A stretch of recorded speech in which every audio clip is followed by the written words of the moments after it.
एक बार भाई लगे हाथ ना इसकी एक्सरसाइज और कंप्लीट कर लेते हैं। एक्सरसाइज कंप्लीट कर लेते हैं। कंप्लीट करने के लिए एक एक क्वेश्चन तो कराया नहीं जाएगा भाई, या तो मैं उनसे रिलेटेड तुम्हें एग्जांपल बताऊंगा, या क्या करूंगा मैं कि हिंट तुम्हें दे दूंगा, ठीक है। और जो क्वेश्चन पूरे कराने हैं पूरे तुम्हें करा दिए जाएंगे, ठीक है। तो सबसे पहले एग्जांपल सॉरी एक्सरसाइज है ये हमारी 2.2।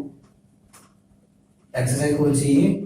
2.2, ठीक है भाई। और इसमें क्या दे रखा है तुम्हें? जो फर्स्ट है ए सेट दे रखा है, बी सेट दे रखा है, सॉरी ए दे रखा है, और रिलेशन जो है रिलेशन जो है ए के ऊपर तुम्हें दे रखा है, आर ऑन ए है। इसका मतलब आर हमारा सबसेट रहेगा ए क्रॉस ए का, ठीक है। और ए जो है उसके अंदर तुम्हारे एलिमेंट क्या दे रखे हैं तुम्हें? 1 से लेके 1 2 3 4 और 5 6 ये एलिमेंट है, ठीक है। Can define R from the relation A to B. अब देखो आर डिफाइन कैसे किया वो भी देख लो भाई। आर डिफाइन करके दे रखा है ऐसे कि एक्स वाई इसके अंदर ऑर्डर्ड पेयर होगा कि y is equal to the x plus 1। Simple काम करना भाई, करना कुछ है ही नहीं इसके अंदर। रिलेशन निकालो, x की वैल्यू की 1, y की वैल्यू 2, कि वो 1 प्लस 1। इसके अंदर 2 रखोगे तो 3 मिल जाएगी, 3 रखोगे तो 4 मिल जाएगी, और तुमने जैसे ही 4 रखा तो 5 मिल जाएगी, और 5 रखा तो क्या मिल जाएगी? 6 मिल जाएगी। अब 6 रखोगे तो 7 मिलेगी, वो भी आनी भी इसके अंदर। तो इसके डोमेन तुम इजीली निकाल सकते हो। नेक्स्ट है तुम्हारा सेकंड में ए तुम्हें गिवन है, बी तुम्हें गिवन है। तो सिंपल काम करना भाई, पहले तो फर्स्ट जो पार्ट है उसमें ए क्रॉस ए निकालना है। फर्स्ट में क्या निकालना है तुम्हें? ए क्रॉस ए। और फिर आर जो दे रखा है, आर सिंपल सा चीज है, सेम रिलेशन है, ठीक है। उसके अंदर तुम्हारे एलिमेंट है ए टू बी, ठीक है। वो देख लेना क्या आएगा। तो एरो डायग्राम बनाना, बाकी सारी चीज इसकी बनानी है। थर्ड में करा चुका हूँ। फोर्थ की हम बात करते हैं कि भाई हमें क्या लेना है कि ए हमें सेट गिवन है। मैं करा देता हूँ फोर्थ।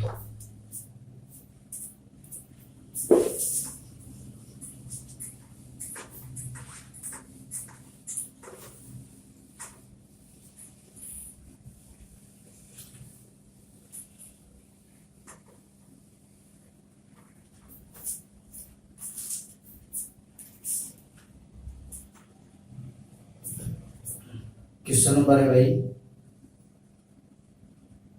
4, ठीक है। क्या दे रखा है कि लेट ए कोई सेट हमारे पास है, ए कोई सेट हमें गिवन है। क्या दे रखे सेट के अंदर कि 1 से लेके और 25 तक के नेचुरल नंबर है, ठीक है। कि भी आर इज रिलेशन क्या है? इज 1/4। क्या होना चाहिए? 1/4। ए इज 1/4 ऑफ बी, ठीक है। आर कैसा रिलेशन है भाई? पहली बात तो आर ऑन ए है। आर ऑन क्या है तुम्हारा? ए है, या ए है। तो इसका मतलब क्या कंक्लूजन है कि आर हमारा सबसेट रहेगा ए क्रॉस ए का। किसका रहेगा? ए क्रॉस ए का, ठीक है भाई। अब आर हमारा डिफाइन कैसे किया है इन्होंने कि आर के अंदर जो ऑर्डर्ड पेयर आएंगे ए बी, कैसा आएंगे कि भाई ए इज क्या दे रखा है? 1/4। A is 1/4 of B. A is 1/4 of B. ये रिलेशन गिवन है where A and B belongs to set A, ठीक है भाई। ये चीज है। कह रहा right R is a subset of A. Subset दिखाना है, ठीक है भाई। अब सुनो ध्यान से भाई, 1/4 का मतलब क्या है कि ए इसका 1/4 होना चाहिए, किसका? बी का, ठीक है। तो कुल मिला के होना क्या चाहिए? देखो बी की जो वैल्यू है ना, अगर मैं ये लिख लू ए इज इक्वल टू बी, 1/4 का मतलब क्या है कि इसका बी 4 गुना होना चाहिए। क्या होना चाहिए? बी इसका 4 गुना होना चाहिए, ठीक है। तो इसका मतलब क्या आएगा तुम्हारा कि 4 टाइम ऑफ, या बी की वैल्यू रखिए तो बी की वैल्यू क्या आएगी तुम्हारी? 4 टाइम ऑफ ए। और क्या लिख सकते हैं कि ए इज 1/4 ऑफ बी, ऐसी चीज होनी चाहिए, ठीक है भाई। ये रिलेशन है। लिखो भाई, सबसे पहले देखो 1, देखो तो 1 का 4 गुना कौन आएगा भाई? 4। फिर 2 का 4 गुना कौन आएगा? 8। 3 का 4 गुना आएगा 12। फिर आएगा तुम्हारा 4 का 4 गुना क्या आएगा? मतलब 4 टाइम क्या आ जाएगा? 4। फिर 5 का क्या आ जाएगा तुम्हारा? 20। इसी तरीके से 6 का आ जाएगा तुम्हारा 24। और जैसे ही 7 का लोगे वो आ जाएगा 28, जो ए के अंदर नहीं है। तो ये क्या आ गया हमारा? आर। क्या आ गया? आर। अब इसकी डोमेन रेंज निकालनी है, तो पहली बात तो क्या है? तुम्हारा सबसेट है, किसका है भाई? ए क्रॉस ए का। किसका है? ए क्रॉस ए का। दूसरी बात क्या इसकी निकालनी क्या थी हमें कह रहा है डोमेन और रेंज निकालनी थी भाई, तो डोमेन क्या आ जाएगी भाई, domain of R, domain of R तुम्हें मिल जाएगी क्या कि 1 2 3 4 5 एंड 6। अगर रेंज की बात करेंगे अब, रेंज ऑफ आर में क्या आ जाएगा तुम्हारा कि 4 8 12 और कितना आ जाएगा तुम्हारा 16 आना चाहिए था, ठीक है, क्या आ जाएगा 16 और 20 और 24। ये क्या आ गई हमारी डोमेन और रेंज, क्या आ गई ये इसकी डोमेन और रेंज, ठीक है भाई 16 और 24। अब देखो ध्यान से, नेक्स्ट जो है 1/4 है, नेक्स्ट इससे इजी है भाई, फिफ्थ में करना क्या है, फिफ्थ में बी की वैल्यू निकाल लो तुम।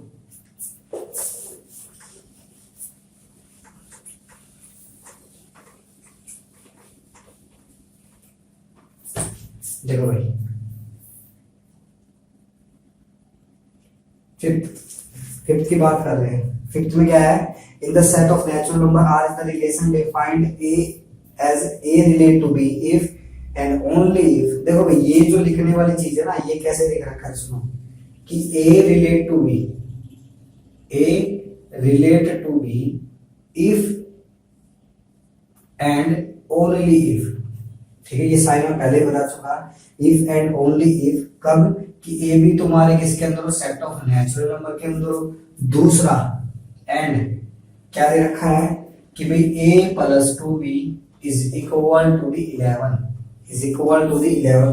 कह रहा right R as a set of ordered pair, find the domain and range. तो डोमेन रेंज तुम खुद निकाल लेना, मैं तुम्हें आर निकाल के दिखा देता हूं भाई। तो इसको और किस ढंग से लिख सकते हो, देखो भाई कि आर हमारा रिलेशन है जिसके अंदर ए बी ऑर्डर्ड पेयर है, सच दैट किस तरीके से भाई, पहली बात तो क्या ए बी तुम्हारे क्या होनी चाहिए, सेट ऑफ नेचुरल नंबर होनी चाहिए। दूसरी बात क्या, वो इस कंडीशन को क्या करनी चाहिए, सेटिस्फाई करनी चाहिए, ठीक है।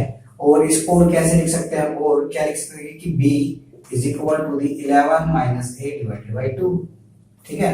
और a भी हमारे क्या नेचुरल नंबर है, तो देखो इसकी वैल्यू जैसे तुम a की वैल्यू क्या रखोगे 1 रखोगे, a की वैल्यू तुमने क्या रखी 1 रखी, 1 जैसे ही रखी तो क्या करोगे 11 माइनस 1 10 अपॉन 2, कितना आ गया भाई 5, कितना आ गया 5। अब 2 रखोगे तो क्या आएगा तुम्हारा कि 11 माइनस 2 9, 9 बाई 2 करोगे तो वो एक नेचुरल नंबर नहीं आएगा। फिर इसके अंदर तुम क्या रखोगे भाई, तुमने रखा इसके अंदर 3, क्या रखा 3, तो 3 जैसे ही रखोगे तो क्या आ जाएगा तुम्हारा कि 11 माइनस 3 अपॉन 2, कितना आ जाएगा कि 8 अपॉन 2, मतलब आ गया 4, कितना आ गया भाई 4, ठीक है। फिर इसके अंदर तुमने रखा क्या 5 रखा, क्या रखा भाई सॉरी 4 रखा, 4 जैसे ही रखोगे तो 11 minus 4 upon 2 7 by 2 not a natural number, तो 4 किसी के साथ कनेक्ट नहीं होगा। 5 रखो तो क्या आएगा 11 माइनस 5 डिवाइडेड बाई 2, कितना आ गया भाई कि 6 अपॉन 2, कितना आ गया 3। इसका मतलब 5 तुम्हारा कनेक्ट हो गया 3 के साथ। फिर तुम इसे रखोगे इसके अंदर, सॉरी ये तो 4 कनेक्ट हुआ ना, नहीं 5 कनेक्ट हुआ भाई, 5 हुआ 6 के साथ, ठीक है। अब रखोगे इसके अंदर 6 रखोगे, 6 जैसे रखोगे तो क्या आएगा 11 माइनस 6 क्या आया तुम्हारा 5, 5 divided by 2 not a natural number. फिर इसके अंदर तुम रखोगे 7, 7 जैसे ही तुमने रखा, 7 जैसे रखा तो क्या आएगा 11 माइनस 7 बाई 2, मतलब 4 बाई 2, मतलब 2 के साथ कनेक्ट हो गया कौन तुम्हारा 7। फिर तुम रखोगे इसके अंदर 8, 8 माइनस 11 माइनस 8 करोगे 3, 3 divided by 2 not a natural number.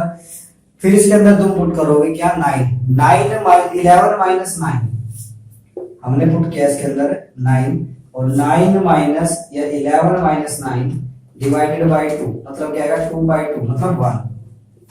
फिर इसके अंदर 10 पुट करोगे वो भी नहीं होगा, ठीक है। और 11 पुट करोगे तो 0 आ जाएगा, 0 नॉट ए नेचुरल नंबर, तो ये आ गया भाई। अब इसके डोमेन और रेंज तो निकाल सकते हैं इजीली, ठीक है। हिंट है ये भाई, हिंट लगा हुआ क्वेश्चन ही पूरा हो गया, हिंट किया कंप्लीट ही हो गया, तो ठीक है। इसके बाद है तुम्हारा 6th जो है एक्सरसाइज का क्वेश्चन नंबर 6 हम बताएंगे अभी, ठीक है। लिखना तो लिख लेना एक बार इसको, ठीक है, वीडियो पॉज करके लिख लेना।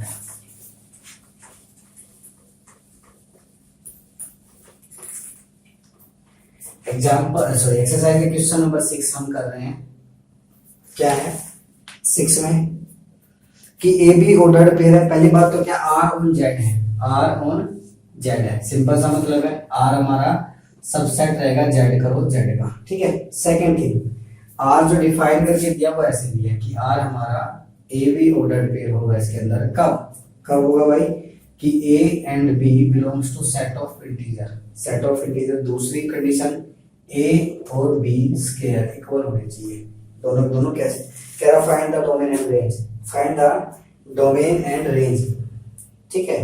तो देखो सबसे पहले इसकी रेंज निकालनी है, क्या निकालनी है इसकी रेंज, सॉरी डोमेन, रिलेशन निकालना है। तो रिलेशन सिंपल है भाई, अगर मैं इसको ऐसे लिख लूं, देखो इसका जब स्केयर करूंगा, अब ए का स्केयर है तो वो माइनस ए के स्केयर के भी इक्वल आएगा और ए का स्केयर खुद के स्केयर के भी इक्वल आएगा। इसका मतलब क्या है कि इसके अंदर अगर हम ये ए ले रहे हैं तो ये हमें क्या लेना पड़ेगा, प्लस माइनस ए, क्योंकि अगर तुम्हारा ए और बी मोड इक्वल नहीं हुआ, मतलब उनकी एब्सोल्यूट वैल्यू तुम्हारी सेम नहीं है, तो उनका स्केयर कभी भी इक्वल नहीं आएगा। तो ये तो आ गया हमारा here a belongs to integer, ये तो आ गया हमारा रिलेशन। कहने का मतलब क्या है, कोई भी टू नंबर रखो भाई, इसके अंदर मैं पूरे तो लिख नहीं सकता, 1 -1 के साथ, 1 1 के साथ, 0 0 के साथ, 2 2 के साथ और 2 -2 के साथ। सेम तरीके से अगर तुमने लिया -2 तो 2 2 के साथ, -2 -2 के साथ, ठीक है, इस तरीके से बनेगा। अब इसके अगर तुम डोमेन की बात करोगे भाई, डोमेन ऑफ आर की बात करोगे तो इसके अंदर जेड आ जाएगा, सेट ऑफ इंटीजर। अगर इसकी रेंज की बात करोगे तो वो भी क्या आ जाएगा तुम्हारा, सेट ऑफ इंटीजर, ठीक है भाई। ये कहानी है, ये इंपॉर्टेंट है इसके अंदर। तो ये क्या, अगर दो नंबर का स्केयर इक्वल है ना, तो उनका जरूरी होना ये है कि भाई उनका जो मॉडुलस वैल्यू है, एब्सोल्यूट वैल्यू वो इक्वल होनी चाहिए, तभी वो चीज आएगी, ठीक है। 7 खुद कर लेना भाई, x डिवाइड्स y, सिंपल है, डिवाइड जब आप पीछे करके आए। 8th जो है r is the relation less than, क्या होना चाहिए, less than, a less than b का है, a क्या रहेगा तुम्हारा 8th में, रिलेशन जो r है क्या रहेगा, a b ऑर्डर्ड पेयर आएगा कब कि a is less than b, ये आंसर खुद कर लेना। 9th खुद कर लेना, 10th मैं करा दे रहा हूँ, ठीक है। 10th देखो भाई,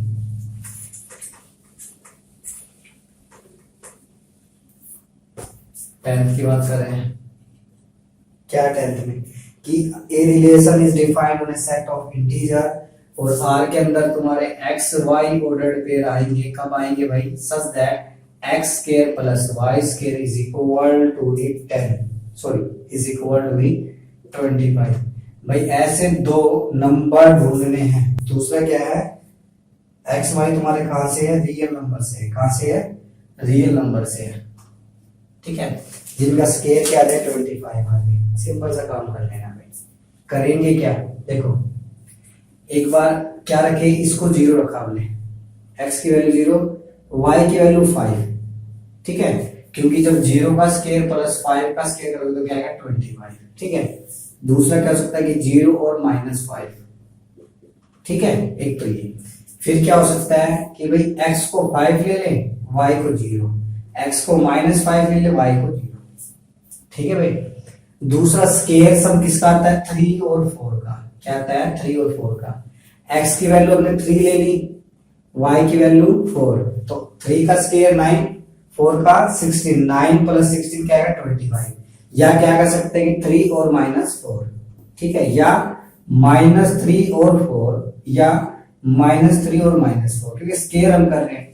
अब क्या करते हैं, x की वैल्यू 4 लेके हमने रिप्लेस कर देते हैं ना सबको, कि -4 और 3, और इसको क्या करेंगे 4 और -3, और इसको लिख देंगे -4 और -3।